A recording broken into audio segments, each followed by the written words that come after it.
what's interesting is coming in, I was talking to, I don't know if y'all know Tish, but I was talking to her about, me speaking today. And, one challenge I had was I didn't necessarily get to pub this because of my other job. Matter of fact, I'm leaving here, and this is a true story. I'm gonna go negotiate probably $4 million deal. So I had to kind of give it a reason why I was leaving town. So I appreciate y'all coming because this is special, right? Like I don't know anyone here, so you all are truly here to learn something. So this means a lot that y'all see value in me and feel like I can offer something. I'm honored. Another tier, please. Let me share. So I like to, before I just, I've been doing this a while. Like before I just start talking, I like to get to know the room, right? Because in a sense, you don't want to talk to people who already know stuff or talk about things they may already know. Sometimes it's good to have a refresher, but you're here to learn something or hear something new, hear something innovative, right? So in order to make sure we accomplish what you're here for, I want to kind of get some background information from you all. So just to start with, raise your hand. I'm just assuming here. This is just an assumption. Raise your hand if you are an entrepreneur. You have your own business. Okay, so everybody in the room. And then I'm assuming if you're here, you're also looking to either potentially start your own business, right? Right? Boom. Okay. Awesome. And then this is a big one. How many of you have more than one employee? So basically, outside of yourself, you have more than one. All right. So one cameraman, I'm not counting you. You're disqualified. No prize for you. So essentially, one person, right? And we're going to talk about why that's important. So then retail. How many of you have a retail business? So your business is retail. Anyone? All right. Retail. What are you selling? Custom shirts and socks. I do have socks on, so I am a customer. I don't want you to think I'm not a customer. I will buy some socks. Um, so if you're not retail, so it must mean majority of you are business to business, right? Raise your hand if you're business to business. Okay, so everybody's business to business. And then lastly, or 2 points, are you residual income? Meaning once you make a sale, that sale is going to keep coming back to you. You don't have to keep reselling it. How many of you have residual? So we got one, two-ish, three. Okay. All right. And then the rest, basically, you're depending on customers to keep coming to the store and buying, right? So you got both, right? Okay. All right. That's good. That gives me kind of an idea of who we have in the room. So the first thing about me, so born in New Orleans, high school in Baton Rouge. Unfortunately, they closed my high school. Anybody redemptress? No one. Rest in peace, redemptress. And then I went to college at UL, Raging Cajun, Go Cajuns, who happened to beat this purple and gold team in baseball 2 weeks ago. Sorry. I'll exit now. Um, and growing up, what's interesting, right? I didn't know my gift. I really didn't know what I had. I didn't know my purpose. And what's interesting is I let someone define my purpose or where I was supposed to go in life. So I never forget. In high school, senior year, had to pick a major, and I asked my teacher, "Hey, what should I major in?" Right? First mistake. So fortunately, once I got to college, I finally realized I was already working on my gift. My gift was actually selling. So right here in Baton Rouge, I worked at, yeah, this shows you how old I am. Who remembers Cortana Mall? Now it's like an Amazon or something. So I was probably your shoe salesman. I was at Foot Locker. And still to this day, I have records at Foot Locker. Well, it's closed now. But I had records that hadn't been broken until they shut the mall down. But I started working in sales in high school. And then once I got to college, I continued to work in sales. Um, my major was journalism. As I was graduating, I actually got a job offer right here in Baton Rouge and New Orleans. I was going to get paid $25,000 to work 7 days a week. weekday reporter, weekend producer. Does that sound good to y'all? No, no. It was bad, right? And I was already working at Coca-Cola as a sales merchandiser, making $35,000 a year, right? So it was like, all right, I think I need to continue to work on my gift of sales. So again, not really understanding exactly where I wanted to take this sales career. I actually pretended like I was a student at Southern Uni. I actually got off of Coca-Cola. True story. Got off of Coca-Cola at 4 o'clock in the afternoon. Pretended like I was a Southern University student. Go Jags. Go Jags. Listen, y'all changed my life. Y'all changed my life. Normal. Um, Went to Atlanta, pretended like I was part of the Southern Business Group. I think it was called Beep. Jumped into the career fair and then told them, hey, listen, I actually not a student at Southern. I don't even know what this conference is about, but my name is Stewart McCall. I can sell. I want a job. You can depend on me. You can count on me. He said, slow down. I like you, but just slow down. That company was Enterprise Rent-A-Car. They literally hired me a week later, moved to Atlanta with $1,000 in my pocket, and it was kind of from there just a game changer. Did Enterprise Rent-A-Car, made it to a branch manager. I was 23 years old as a branch manager, which is tough to understand the system of enterprise, but it is tough to move up. It's cutthroat. Uh, Switched over into pharmaceutical sales after getting laid off, then broke into medical device sales while living in Atlanta. Wanted to move back down to Louisiana. And my wife and I, once our careers were kind of in a position where we felt like when we moved to Louisiana, we wouldn't necessarily have to deal with some of the system and systematic oppression that faces us in Louisiana. We said, all right, it's time to go home. So we moved back. I worked for a company called AngioDynamics, another medical device company, grew through there, went to Boston Scientific, another device company, and now I'm with a company called Medtronic. I don't want to minimize what I'm doing now, my day job, because unfortunately, right, because we used to brag, say we were the only one, we'd say, hey, I'm the only African American. It's unfortunate I'm the only African American in the whole country for my entire division. We're the largest medical device company in the world. We're also the highest paying sales job. The average pay for my day job is $200,000 a year, right? We have reps who sell robots. That's where we're going back to Oshner right now. We have reps who make $800,000 to $1 million a year, right?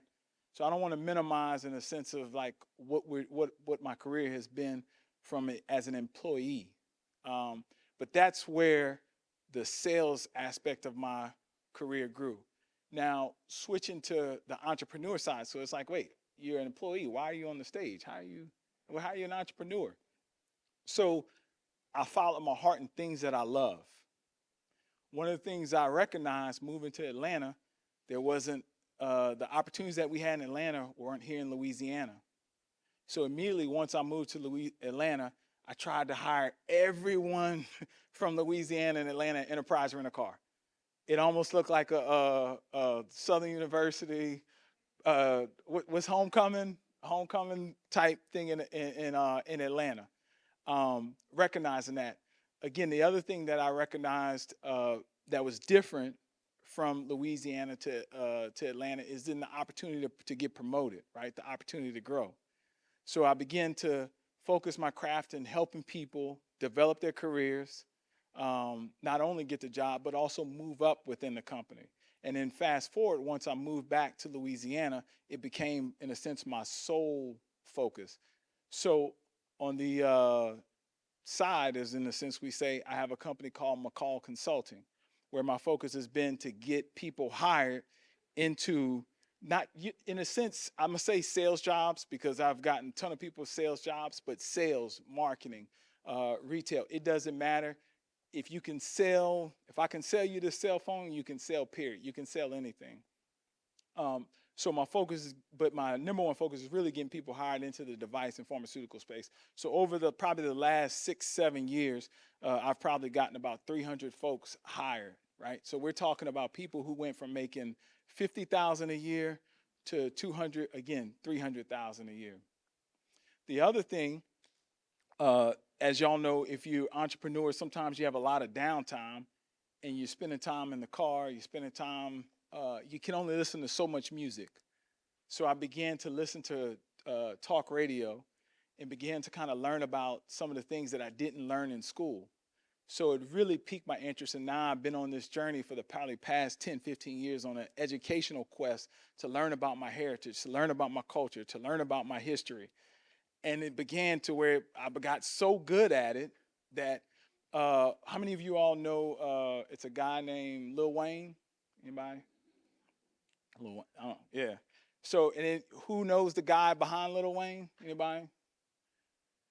Mac Main, Young Money. Y'all want me to hit okay, hit the music. Let me do a rap real quick. So Mac Main, right? Y'all heard of PJ Morton? PJ Morton, okay. Y'all probably hadn't heard of Law, but if you see Jay-Z, there's a guy named Law. So all those gentlemen all came to me, and we all came together, and we actually have a company. So we formed a company. So when you see Mac Main, when you see PJ Morton, and a couple other individuals, we formed a company called Conglomerate Consultants. So with that, we focus on diversity, equity, inclusion in a sense of two things. One, either getting people hired, right, or education. So one of our biggest clients still to this day, because they continue to work after the pandemic, because as we know in George Floyd, when he was murdered, some of this, the education, the training has stopped. But still to this day, BREW Eyewear, which is based in New Orleans, is one of our biggest clients that we still work with today. And then lastly, my wife and I, we have a transportation company. You look like, where did that come from? Again, just found a need and saw that there was a need in New Orleans for transportation. I kind of get into it a little bit and said, hey, listen, you know what? Let's go buy a van, hire a driver, and get it going. And now that transportation company probably does like $75,000 a year. So those are my entrepreneur paths. So let's talk about you all, right? Selling your dream. So that's the name of today. So the first thing I want to focus on is not to be influenced by the outside sources. Like when I tell y'all we are influenced right now by what's happening around us, it comes at you every day. Every day you just see all these impressions at you. And what do I mean? What's the first thing? Money. How much money someone makes. Let's just put out a number. What's the average percentage of Americans who make six figures? Anybody can raise their hand. 3%? Any other numbers? 3. I got 3 going, 1, 3 going, 2, 5, 1, 2. So those numbers are somewhat correct, like if you break it down, right? So as couples, 12% of Americans make six figures. That's not a lot, right? If I break those numbers down, let's say Baton Rouge has 1 million plus people. So we're talking 120,000 people in the greater Baton Rouge area make that. But then if I break that down into, let's say, ethnicity, men, women, it gets smaller and smaller, right? If I break down in the sense of how many people make 200,000, right? I talked about the career I'm in pays 200,000. How many people make 200,000 a year? When you're looking at women, less than 1%. When you're looking at men, 2% of Americans. That's the whole country. So now again, if we take that into Baton Rouge, we're talking 10,000 people make 200,000 or better. So when I say we're influenced, right? Don't be influenced by your outside surroundings. You may see someone driving a Bentley, right? But that doesn't mean that that person earns Bentley money. So don't let that, in a sense, change how you behave, right? And I'll tell you just a personal quick story. My neighbor, right, and it's public knowledge, you can actually Google it, but so I'm not saying anything that I couldn't post. My neighbor actually had 2 Bentleys. My old neighbor had 2 Bentleys. 2 Bentleys, and my son goes to me and says, Dad, man, why you don't have a Bentley? And then I had another adult in the neighborhood said, man, Stewart, why do you drive a Chevrolet pickup truck? And then guess what happens? It comes out, the neighbor was embezzling $125 million.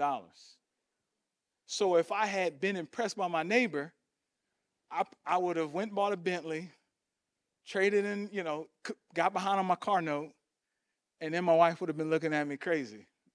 So, right, we can't be influenced by others. The other thing is, in the sense I want to talk about is debt, right? We have one of the highest debts in the country, in the world, excuse me. We have, the United States has over $1 trillion in debt. So again, more of that influence is not really real behind you. And the last thing is social media. When you look at social media, you see people on beaches and you see them, constant vacationing, right? We don't know how they're on vacation. We don't know who paid for it. You can't let that influence your behavior. Sometimes I'm quick to tell people, like next week, matter of fact, I'm going to Key West, Florida. And I'm going to post, right? I'm going to be posting, right, on the beach. But guess what? I didn't pay for that trip. My company paid for that flight. So don't let what you see in others influence, in a sense, okay, I want to be like this. So when you all have a business. So when you started that business, right? And how I gave my story, and the reason I told my story is because it's in a sense important of why you started your business. Did you start your business because you were trying to solve a need, or it's what made you happy? Think about that. It's almost like if you're just starting a business just because you think it makes money, how much are you really going to put into it? Because eventually the money's going to run out. So if it's a love, if it's something that makes you happy, you're gonna go all in, and you'll never neglect that baby. But if it's and then if it's a need, like our transportation company that we've had for 4 or 5 years, essentially we had the children in, which is anybody who's from New Orleans, anybody? Okay, so y'all know people don't like crossing the bridge. They don't. They hate it. It's Baton Rouge. They're weird in New Orleans. I don't know what's wrong with them. But they do not like crossing the bridge. So essentially, kids were making their decision on what school to go to based upon the bridge. And they were neglecting the opportunity to go to school on a school they would want to because of the bridge. So it's like, all right, you know what? Let's solve this. Let's create the transportation company. But then because in my heart, we don't need to be greedy, and we're solving a need. We don't need to make this astronomical price. We don't need to set, as they're saying now, like the price is going up, or the price is, what is it? The price is up. Yesterday, yeah, all this. Yeah, listen, we're just solving a need. And that need has now been 4 years of straight profit. Now to the point of expansion.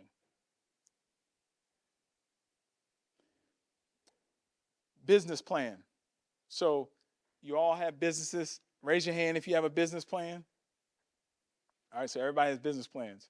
Just curious. You all that have business plans, did you create it? How did you create it? You just found a template online? Throw it out to me. Live plan. Nice. Look at you. I see you. Saving money. And I'll tell you this. So this is the reason I brought it up. A business plan is what you make it. So for me, where I operate best is Excel spreadsheets. I don't have any Microsoft Word documents. I don't have any formal business plan except Excel. All of my business plans, from my day job to my transportation company to my DE&I company, are all done on Microsoft Excel. Every chart, graph, formula, data, customer, marketing, anything you can name of, all on Excel. So I say that to say not to encourage you to use Excel, but more so to encourage you. A business plan is not, in a sense, sometimes in our head we think a business plan is like something big or something special. A business plan is what you make it. But you definitely have to have a business plan. Build it lean, right? This is the next point. Build it lean. if you can, build your business debt free. And then before I say this other point, I'm going to talk about build it lean and debt free before I go into the last point. The 2007, 2011 recession that took place, unfortunately, the greatest people who were impacted by percentage were African Americans. And one of the reasons that we as African Americans were impacted by that is because we went out from the 2000 to the 2007 and bought rental properties. But we got loans on all the property, right? And so when the recession hit, we couldn't afford those properties. So a lot of people went bankrupt. A lot of people lost their 401k. A lot of people lost everything. So in a sense, I encourage you, when you're building this business, to build it lean, build it debt free. Our D&I company, again, it's a passion. It costs me nothing. And in a sense, every time we make a check, it's profit. The transportation company, if y'all saw the van, y'all might laugh. The first van, it was looked Scooby-Doo-ish, it was rough. I got some people saying some negative stuff, but the van was paid for. So when COVID hit, because we started the transportation company before COVID. So when COVID hit, guess what? We had zero debt because the driver no longer drove, so we no longer had to pay him. He was retired. The insurance company, it was paid for so we could drop it down to liability. So in a sense, our only debt was the liability insurance, and then I had to pay one of my sons to crank it up every week, just to make sure it still ran. But then because of, again, right, and this is how things work, because of what happened with COVID, as y'all know now, if you go out and try to buy a car, the price of a car is increased by like 15-20%. So now there's no vehicles available. So guess what? We were able to sell the Scooby-Doo van, and now we're in a 2019 van. We upgraded. But we sold the used van for almost a 35% profit, right? And then turned it around and flipped that into the new van we're in now. The last thing, and this I'll say, this one is, you got to be smart with this one. This is not, this is you got to know yourself to do this one. And it's called borrowing against your own money. So that's a risky one, right? That's a risky one. How do you borrow against your own money? How many of you buy stocks? Few. So if you have a nice brokerage account, I don't know if you know, depending on who your brokerage is, right? Not all brokerages are the same. If you have a nice brokerage account, you can actually borrow against your own stocks. As you know, you can borrow against your 401k. Wouldn't necessarily recommend that one. There are certain type of Roth accounts, right, you can borrow against. So if you don't, I would encourage you all to have a financial advisor, financial planner. My financial advisor is the one who explained to me which one my oldest son, thank God, is about to go to college this fall. He's got a fully paid scholarship, academic scholarship, has a 4.3 GPA and ACT, not because of his mom, because I don't want to brag. But when he moves to college, instead of his sophomore year, instead of continuing him live in a dorm, we're going to get him his first investment property. So what we're doing is looking at, instead of going to get a loan from the bank, I can borrow against one of my own investments, use that as a down payment, as well as fix up his property, his first property. That's a tough one, right? And I would encourage you, if you're not really good with your investment side, don't be afraid to get an accountant. Don't be afraid to get a CPA. We've had an accountant now for the past 10 years, and she has changed our life.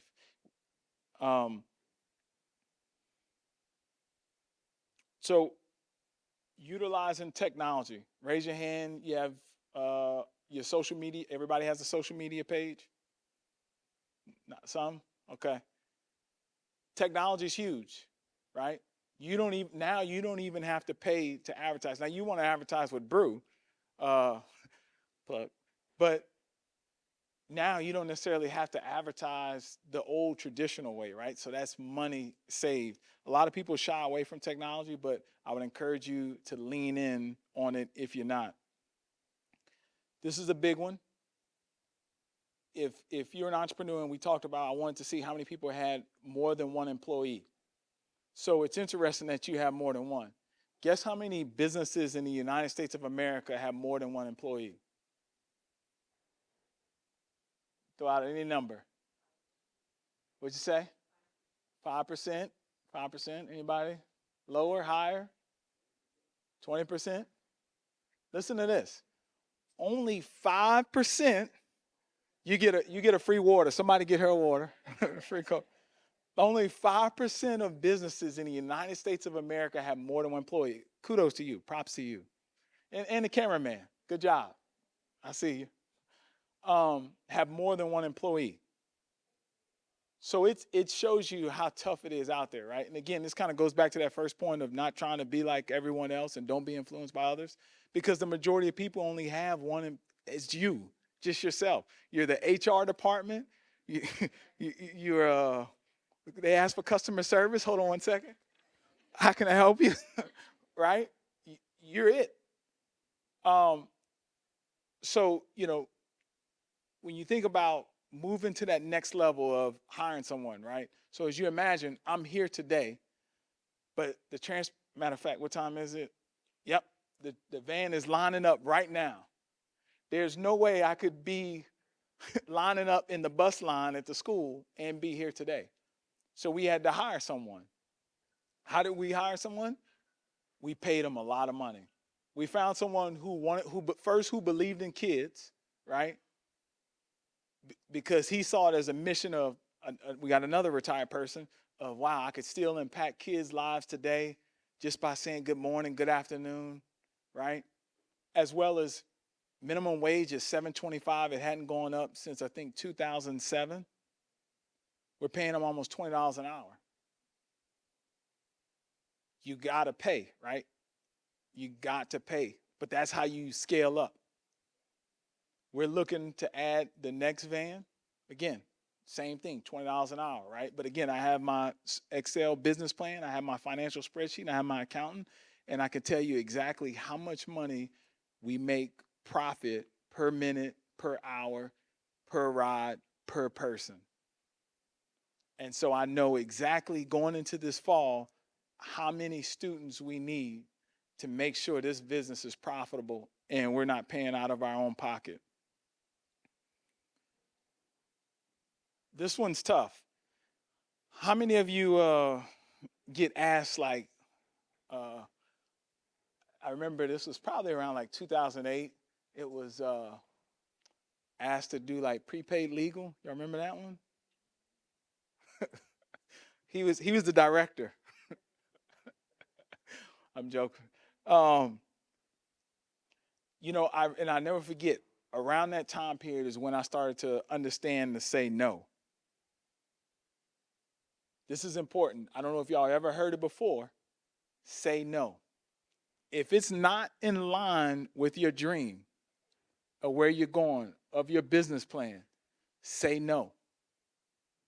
A lot of times we're hesitant to say no. I mean, I probably get asked to jump in on this project, jump in on this business, jump in on this opportunity. Don't be afraid to say no. If you have, and this is going to be more so for yourself.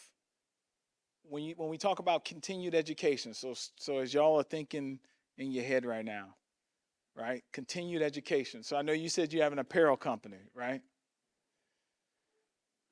What type is there? Continuing education for apparel?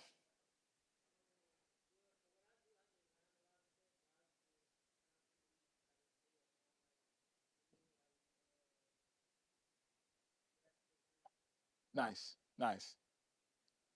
I knew she was going to say that. That's why I asked.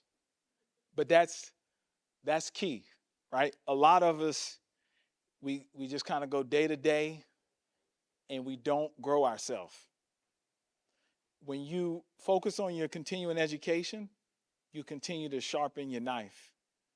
Um, again, now I couldn't even tell you uh, if I'm, so I saw people flashing up on my screen for I think it was called the Met Gala or something, right?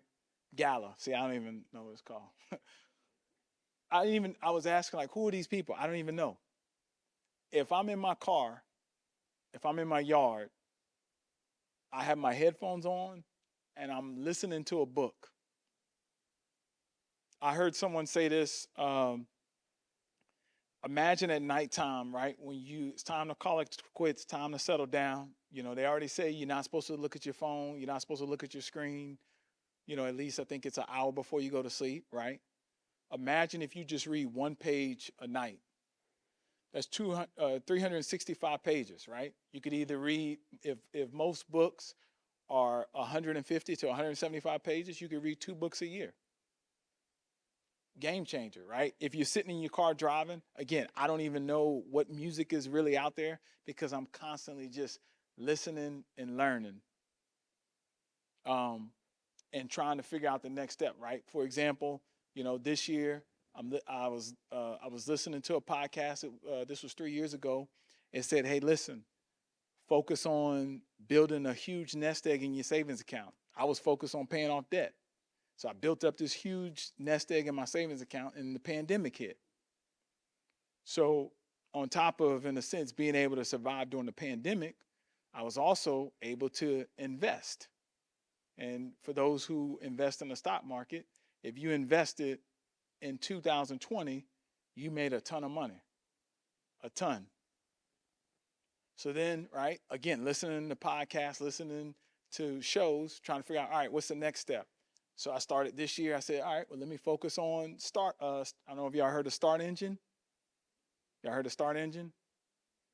Y'all, listen, I was like, that's where I'm going next. So this year I've already bought into 6 companies.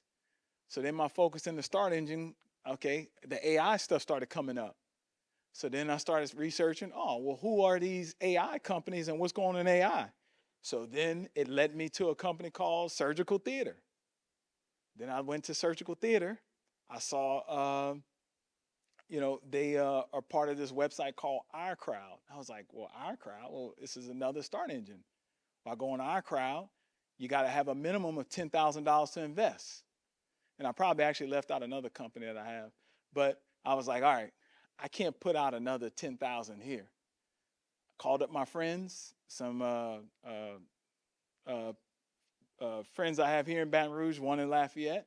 I said, fellas, let's get approved as an accredited investor. Are y'all familiar with an accredited investor? If you're not, write that down, accredited investor. That's you want your business or long term, you would love to become an accredited investor. That's how the wealth is really made. So I said, let's become accredited investors. Let's jump on our crowd, form an LLC, and now we can combine our money together. So we put together 2,000 apiece, and now we invest into an AI company called Surgical Theater. Surgical Theater could potentially be bought for 70 to 100 million. Then you can kind of multiply what your return would be, right? And then, fast. Let me backtrack a little bit. I do have one other company I forgot to say. Like, how many jobs this guy has? It's a so y'all ever heard of this football team called LSU Tigers? I like good response, but I can't say that since they're my business partners. So I actually, shockingly, I own a company with LSU. So the helmets that the LSU Tigers wear every day, in football practice, those helmets are made by my company. So a physician came to me, said, hey, they got this new thing. If you can imagine an air conditioner inside the helmet, it's going to be revolutionary. Okay, great. All right, what do we need? Okay, all right, let's form a company. Next thing you know, we invested. LSU owns 20%. Now, pretty much almost every SEC school plays with this helmet. We just got an order from Caterpillar. It's Caterpillar, I think it's construction company because we had never even constructed construction. Caterpillar, and we're silent investors. Caterpillar just put in an order for 500,000 helmets. 500,000. So I'm saying all this to say, right? All of this stuff just kind of comes from all of us just reading. We're not learning, listening. We're not necessarily, unfortunately, we can't spend time listening to music. And that helmet company, if y'all ever look it up, it's Tiger Air. I don't know if y'all heard. I hate the name. Don't, I shouldn't have said that out loud. Go Cajuns. But some of the things I've learned, like myself, right, through education, just kind of throw some stuff out there. I learned a formula I use called E plus R equals O. I'll give you all, it's actually a book, but I'm going to give you the quick rundown. E plus R equals O. So that's event plus response equals outcome, right? So you can't control your event. If something happens, right, if a customer walks in and they are the largest customer that you're trying to get their revenue from, and they walk in and they're upset, you can't control that, right? Now, you want the outcome to be you get their business, right? So that's the E and the O. The R, the outcome is determined by the R, which is the response. So anytime I'm in a business situation, I see my event, I know what I want the outcome to be. So the first thing I'm thinking about is my response, right? Closing. To close, right? How many of us are closing? Closing is tough. Basically, this is me saying, I'm with a customer. I just made my presentation. And I say, what do you think about moving forward? Stop talking. Just, right? That's tough. You're putting them on the spot. There's a ton of books on closing. But I see it all the time where people sell and they like what do you think about moving forward? Then they say, well, I can give you a discount.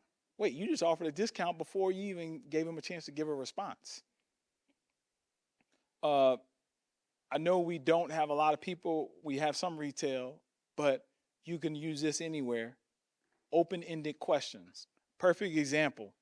If I'm walking in a clothing store and I want to, grab a new suit or whatever, right? The first thing they say is, you need some help?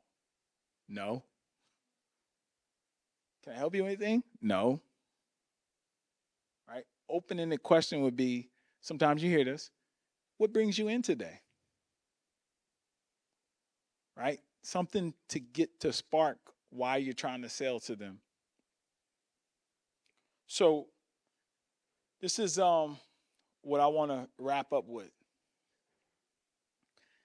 So you all, how many of y'all have been attending all week? All week? Okay. So again, kudos to y'all. Like, I know y'all are already crushing it. This is half the battle, right? Think about how many businesses are in Baton Rouge, and look how many are here look how many business owners are here today, right? So you all just took that next step above everyone else. Now, this is what I want you to imagine. Imagine right now, right? Y'all know, y'all familiar with clay, pottery is, right? Familiar with it? So to make clay, you can use a bunch of different things, right? You can use water, you can use flour, you can use all kind of stuff, right?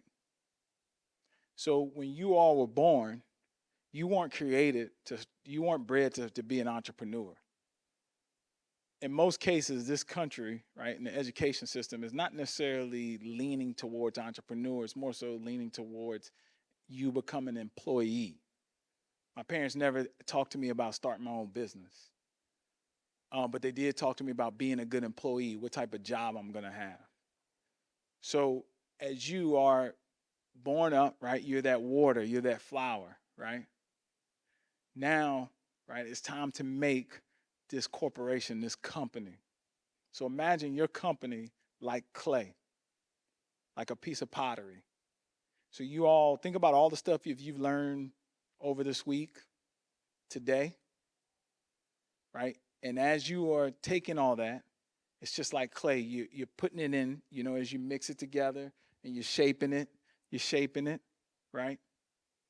It's up to you all to apply what you learn over this week in life today to whether either that pottery dish is going to collapse or that pottery dish is going to be the most beautiful dish you've ever seen in your life.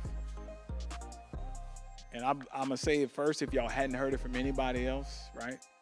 I believe in everybody in this room, and I look forward to seeing you all's pottery dish one day on the shelf.